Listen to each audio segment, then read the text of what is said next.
My last video today will be a few phrases that I'm learning, or that I've learned, and also just a little bit of explanation about where I feel I'm going to go with the rest of this Hebrew project. So first of all, things I've learned how to say there is and there isn't. So say I want to say something like there's the road. You just simply put the word yesh and then the word road after it, which is the word derek or derek. And so if I want to say there's the book, I'd say yesh sefer. If I want to say there isn't a book, then I'd say ein sefer. So then you just put the word ein in front of the word that, the noun, the object that I'm talking about. So that's pretty easy, I thought. So if I want to say there is something, you say yesh and then the noun. If you want to say there isn't, you say ein.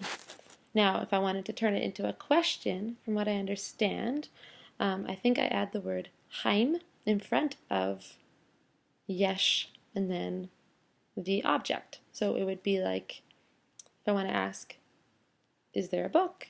I would say, haim yesh sefer. So I just asked, is there a book? Or at least I think I just asked, is there a book?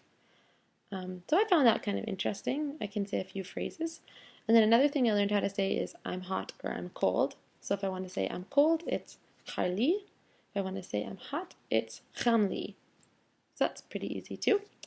Now, something I was kind of looking up a little bit, because I studied French, and in French, in any language, you need to learn grammar and how to conjugate verbs.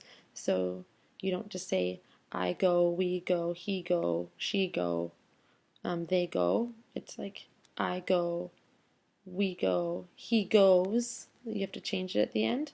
So I thought, oh, I'd like to learn that in Hebrew and learn how to conjugate, like how you have to learn in French. But it seemed like the Hebrew for Dummies book didn't explain it very well.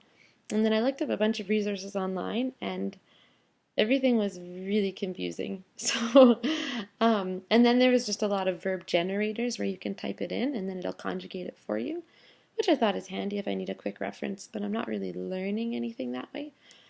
So I decided that I'm just going to treat the rest of this project kind of just like a basic, very basic language learning course and just learn some more vocabulary, some more phrases, but I'm not going to dive too much into the grammar. I feel like I kind of had to make the choice of what I'm going to do with my time. So I think I'll leave grammar aside for now, unless I come across a really good resource, or any of you know a really good resource where I can learn conjugation and some more grammar. That's all I have for now. We will see you next time.